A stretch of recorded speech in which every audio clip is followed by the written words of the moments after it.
Have you ever watched a concert, either in person or online, and just been blown away? You know, the massive crowds, the giant screens, the sound that you can literally feel in your chest, and just thought, how is this even possible? Well, today we're going to break down exactly how these epic shows came to be. I mean, just look at that. That isn't just a crowd. That's practically a small city of people, all there to see one show. Believe it or not, live music wasn't always this, well, huge. So how did we get from tiny, packed clubs to these gigantic stadium blowouts? To get to the bottom of it, we're going to have to jump in a time machine. Our destination? The 1970s. This was the decade that completely flipped the script on live music. Okay, so our story starts with a classic problem. The bands were getting bigger and bigger, but the venues, well, they just weren't keeping up. So, in the 70s, rock music was basically leveling up. Think of it like a video game character that just unlocked a ton of new, powerful abilities. Bands were taking the sounds from the 60s and cranking everything up to 11. The songs got longer, the guitars got louder, the whole vibe was just bigger.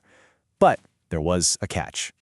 And this slide really lays out the problem perfectly. On one hand, you had the classic 60s club show. Super small, probably really sweaty, and if you were stuck in the back, good luck hearing anything. But the goal, the dream, was the stadium show.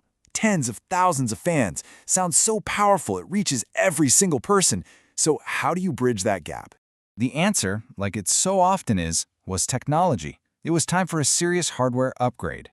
Think of it like this. The bands went from using an old, laggy laptop to a brand new, top-of-the-line gaming server. First, they got way better microphones so you could actually hear the singer clearly.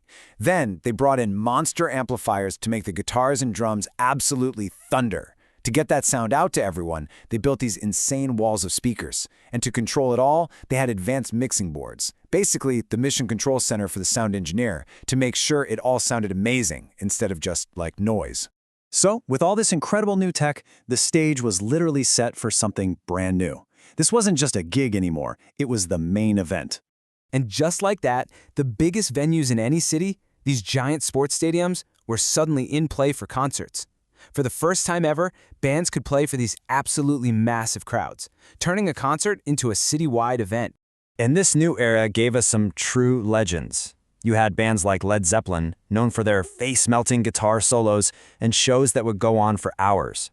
You had Pink Floyd, who are creating these wild theatrical stage shows with mind-bending visuals. And of course there was Queen, with Freddie Mercury's incredible stage presence and vocal harmonies that could fill every single seat. And these shows became way more than just the music. They were a total sensory overload. We're talking elaborate stage designs, huge props, fireworks, special effects, and crazy lighting with colors and strobes. It wasn't a concert anymore. It was a full-on spectacle. But that's what the bands were doing. What did it actually feel like to be in the crowd, to be one of the thousands of people seeing this for the very first time?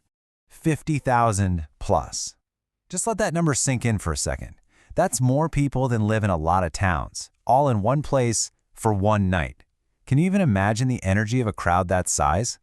Being part of something that massive created this incredible feeling of community. It was like one giant celebration. You had everybody singing along to every single word.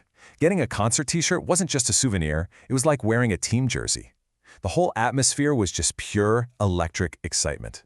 So this 70s revolution was obviously a game changer back then. But why does it still matter so much today? What's the lasting impact of it all?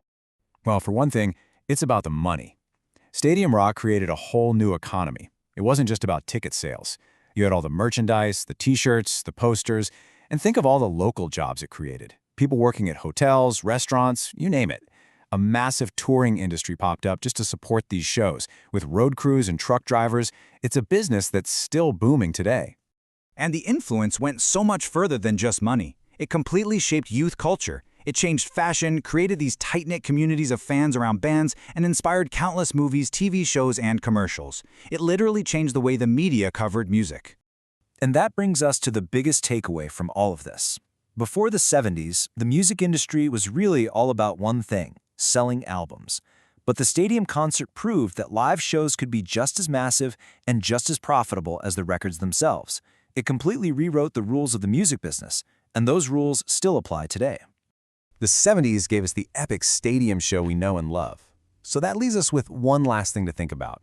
In a world with virtual reality, super smart AI, and even holograms, what do you think the next huge revolution in live music is going to be?